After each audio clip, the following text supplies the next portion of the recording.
नमस्कार, स्वागत है आपका एजे क्लासेस में। मैं अजय सिंह आप लोगों का स्वागत करता हूं। आज का हमारा टॉपिक है हिस्ट्री। जो एनसीएल में जो इम्पोर्टेंट क्वेश्चंस हैं हिस्ट्री रिलेटेड वह जो आ सकते हैं हम इस वीडियो में डिस्कस करेंगे। तो चलिए शुरू करते हैं। क्वेश्चन नंबर फर्स्ट है, प्रथम इतिहासकार कौन थे?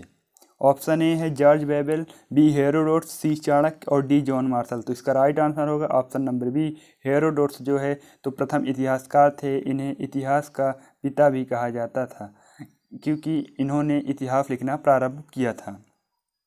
ठीक। क्वेश्चन नंबर सेकंड है, भारत पर पहला विदेशी आक्रमण कौन से शासक द्वारा हुआ? ए यूनानी शासक, बी चीनी शासक, सी हकमनी शासक और डी अंग्रेजी शासक।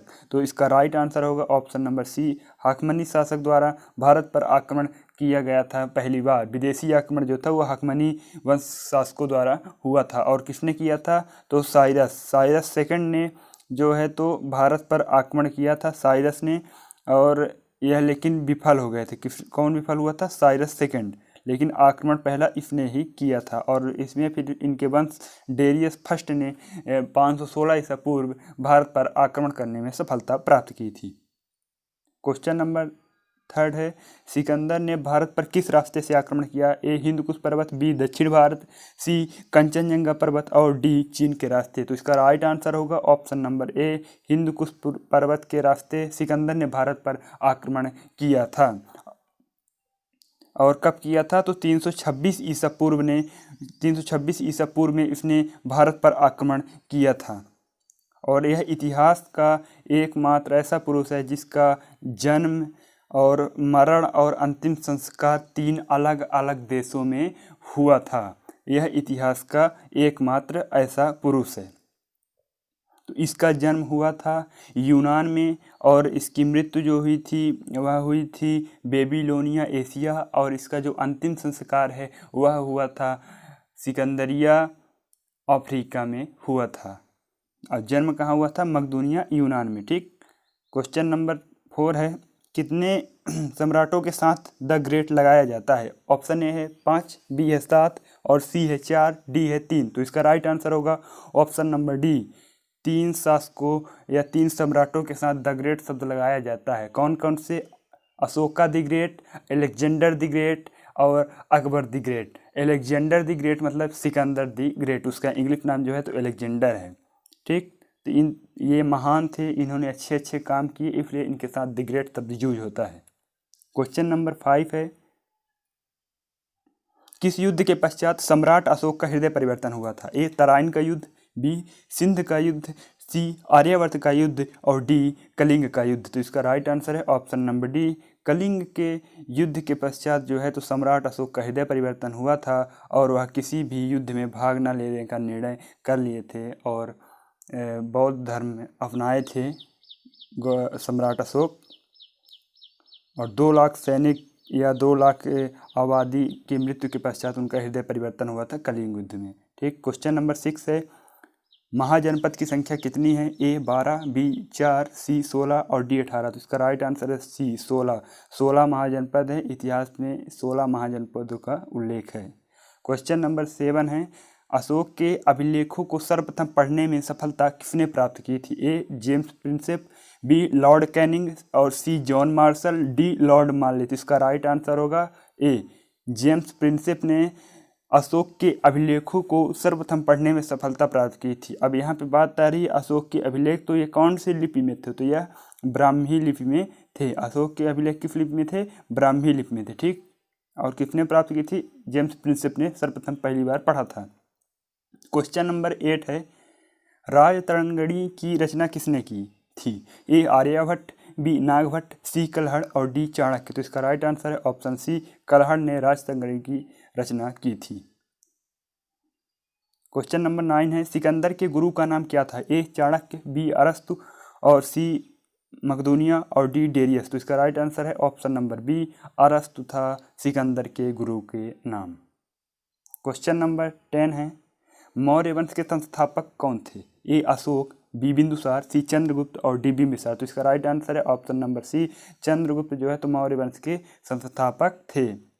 चंद्रगुप्त मौर्य ने मौर्य वंश की स्थापना की थी। क्वेश्चन नंबर 11 है, गुप्त वंश का संस्थापक कौन था? ए श्रीगुप्त, बी समुद्रगुप्त, सी चंद्रगुप्त और डी विजयगुप्त। तो इसका राइट आंसर होगा ऑप्शन नंबर ए, श्रीगुप्त ने गुप्त वंश की स्थापना की थी। भारत का आइंस्टीन किसे कहा जाता है?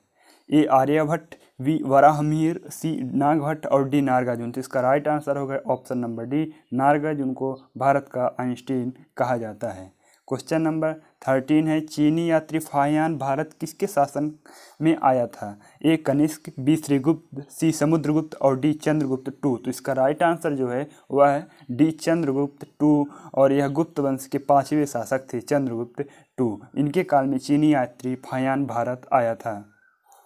क्वेश्चन नंबर 14 है, सबसे प्राचीन स्मृति कौन सी है? ए नारद स्मृति, बी मनु स्मृति और सी याज्ञवल्क्य की स्मृति और डी विष्णु स्मृति। तो इसका राइट आंसर है ऑप्शन नंबर बी, मनु स्मृति सबसे प्राचीन स्मृति है, और यह सबसे प्राचीन स्मृति कौन सी है? मनु स्मृति। क्वेश्चन नंबर 15, सिंधु सभ्यता के किस स्थल से नर्तकी की मूर्ति प्राप्त हुई है? ए कालीबंगन, बी हड़प्पा, सी मोहनजोदड़ो और डी लोथल। तो इसका राइट आंसर है ऑप्शन नंबर सी, मोहनजोदड़ो से नर्तकी की मूर्ति प्राप्त हुई है। क्वेश्चन नंबर 16 है, ऋग्वेद की सबसे पवित्र नदी कौन सी थी? ए गंगा, बी यमुना, सी सिंधु और डी सरस्वती। तो इसका राइट आंसर है ऑप्शन नंबर डी, सरस्वती। हमने जो है तो वैदिक काल और जैन धर्म से या अन्य टॉपिक से, हिस्ट्री से हम वीडियो बना रहे हैं अलग अलग, उसमें सभी इम्पोर्टेंट क्वेश्चन हैं। तो आप उस वीडियो में जाके वेदों के बारे में अन्य जानकारी देख सकते हैं, डिस्क्रिप्शन बॉक्स में लिंक दे दी गई है। क्वेश्चन नंबर 17 है, सिंधु सभ्यता का खोजा गया सर्वप्रथम स्थल कौन सा था? ए मोहनजोदड़ो, बी राखीगढ़ी, सी रोपड़ और डी हड़प्पा। तो इसका राइट आंसर है ऑप्शन नंबर डी, हड़प्पा की खोज सिंधु में सबसे पहले हुई थी। सिंधु सभ्यता में कब हुई थी? 1921 में। किसने की थी? दयाराम साहनी ने। सिंधु सभ्यता से भी हमने एक इम्पोर्टेंट वीडियो बनाया है जिसमें कई ऑब्जेक्टिव क्वेश्चन हैं और जो किसी भी एग्जाम्स में आते हैं, तो आप वह वीडियो देखिए, डिस्क्रिप्शन में लिंक दिया गया है, वहाँ से आप देख सकते हैं। यह इम्पोर्टेंट से अलग अलग टॉपिक पर हम वीडियो बना रहे हैं लगातार, आप देखते रहिए। क्वेश्चन नंबर 18 है, भारत का आदर्श वाक्य किस उपनिषद से लिया गया है? ए मुंडकोपनिषद, बी कठोपनिषद, सी उपनिषद और डी आर्यनिषद। तो इसका राइट आंसर है ऑप्शन नंबर ए मुंडकोपनिषद से भारत का आदर्श वाक्य लिया गया है। भारत का आदर्श वाक्य क्या है? सत्यमेव जयते। क्या है? सत्यमेव जयते भारत का आदर्श वाक्य है। यह कहाँ से लिया गया है? किस उपनिषद से? मुंडकोपनिषद से लिया गया है। अब उपनिषद की बात आ रही है तो उपनिषद की संख्या कितनी है? तो उपनिषद की संख्या 108 है। इसके ऊपर भी हमने वीडियो बनाया है वैदिक काल से, आप वहाँ से देख सकते हैं इसके बारे में पूरी जानकारी। क्वेश्चन नंबर 19 है, महावीर को किस नदी के तट पर ज्ञान की प्राप्ति हुई थी? ए ऋजुपालिका नदी के तट पर, बी यमुना नदी, सी फल्गु नदी और डी नर्मदा नदी। तो इसका राइट आंसर है ऑप्शन नंबर ए, ऋजुपालिका नदी के तट पर इनको ज्ञान की प्राप्ति हुई थी। ठीक। क्वेश्चन नंबर 20 है, एशिया के ज्योतिपुंज लाइट ऑफ एशिया नामक पुस्तक किसके जीवन पर आधारित है? A Mahavir, B Gautam Buddha, C Chandragupta Maurya और डी चाणक्य। तो इसका राइट आंसर है option number B, Gautam Buddha को लाइट ऑफ एशिया कहा जाता है। इनके ऊपर यह किताब लिखी गई है, गौतम बुद्ध के ऊपर यह किताब लिखी गई है, लाइट ऑफ एशिया, एशिया के ज्योतिपुंज। क्वेश्चन नंबर 21 है, गौतम बुद्ध ने अपना उपदेश किस भाषा में दिया था? ए प्राकृत, बी संस्कृत, सी पाली और डी चीनी। तो इसका राइट आंसर है ऑप्शन नंबर सी, पाली भाषा में इन्होंने अपना उपदेश दिया था, ये अपने धर्म का प्रचार किया था। क्वेश्चन नंबर 22, पानीपत का प्रथम युद्ध किसके बीच में हुआ था? ए बाबर और इल्तुमिश और बी बाबर और महाराणा प्रताप, सी अकबर और हेमू और डी है बाबर और इब्राहिम लोदी। तो इसका राइट आंसर है ऑप्शन नंबर डी, बाबर और इब्राहिम लोदी के बीच पानीपत का प्रथम युद्ध हुआ था।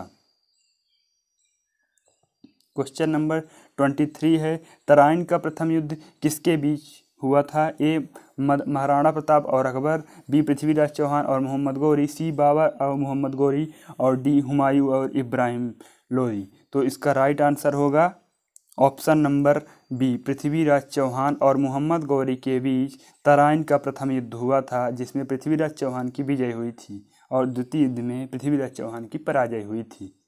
ध्यान में रखेंगे। 24 नंबर क्वेश्चन है, भारत में मुगल सल्तनत की नींव कब पड़ी थी? ए 1256 ईस्वी, बी 1525 ईस्वी, सी 1526 ईस्वी और डी 1527। तो इसका राइट आंसर है ऑप्शन नंबर सी, 1526 ईस्वी में भारत में मुगल सल्तनत की शुरुआत हुई थी। बाबर ने इसकी स्थापना की थी मुगल सल्तनत की। क्वेश्चन नंबर 25 है, दिल्ली को महाभारत में किस नाम से जाना जाता था? दिल्ली को महाभारत में किस नाम से जाना जाता था? ऑप्शन ए है आर्यावर्त, बी है दिल्ली, सी है हस्तिनापुर और डी है इंद्रप्रस्थ। तो इसका राइट आंसर है ऑप्शन नंबर डी, इंद्रप्रस्थ जो है तो दिल्ली का महाभारत में दिल्ली को इंद्रप्रस्थ का नाम दिया गया था। क्वेश्चन नंबर 26, भारत की प्रथम राजधानी कौन थी? ए कोलकाता, बी दिल्ली, सी मुंबई और डी पुणे। तो भारत की पहली राजधानी जो है तो वह थी कोलकाता, बाद में इसे दिल्ली में कर दिया गया था। 1911 के बाद इसकी घोषणा हुई थी। पहली राजधानी कोलकाता थी भारत की। 27 नंबर क्वेश्चन है, भारतीय संगीत का जनक किस वेद को माना जाता है? ए ऋग्वेद, बी सामवेद, सी यजुर्वेद और डी अथर्ववेद। इसका राइट आंसर है बी सामवेद जो है तो भारतीय संगीत का जनक माना जाता है सामवेद को। सारे गामा जो है तो यह जो है तो सामवेद से ही लिया गया है। हमने बताया कि वेदों के ऊपर हमने एक वीडियो बना दिया है, डिस्क्रिप्शन बॉक्स में लिंक है, आप वहाँ से लिंक को ले सकते हैं और वीडियो पूरा देखिए। 28 नंबर है, दिल्ली की सल्तनत पर काबिज होने वाला पहला वंश कौन सा था? ए गुलाम, बी खिलजी, सी सैयद और डी मुगल। तो दिल्ली की सल्तनत पर काबिज होने वाला पहला वंश जो था वह था ए गुलाम वंश जो है दिल्ली का सल्तनत पर काबिज होने वाला पहला वंश था। क्वेश्चन नंबर 29 है, महमूद गजनवी ने भारत पर कितनी बार आक्रमण किया था? ए 17, बी 12 और सी 18, डी 10। तो इसका राइट आंसर है महमूद गजनवी ने भारत पर 17 बार आक्रमण किया था। और कब से कब? तो 1000 ईस्वी से 1027 ईस्वी के बीच इसने 17 बार भारत पर आक्रमण किया था। क्वेश्चन नंबर 30 है, कोहिनूर हीरा किस खान से मिला था? ए गोलकुंडा, बी गोल्ड माइन, सी हीरा कुंड और डी रत्न कुंड। तो इसका राइट आंसर है ए गोलाकुंडा खदान से कोहिनूर हीरा मिला था। और यह कहाँ है? तो यह आंध्र प्रदेश में है। आज के लिए इतना ही। पार्ट 1 पार्ट 2 भी आएगा हिस्ट्री में, जिसमें अन्य इम्पोर्टेंट क्वेश्चन जो हिस्ट्री से बचे हुए हैं वह अगली वीडियो में आएंगे। तो आप हमारे वीडियो को लाइक करें, सब्सक्राइब करें और शेयर करें। धन्यवाद।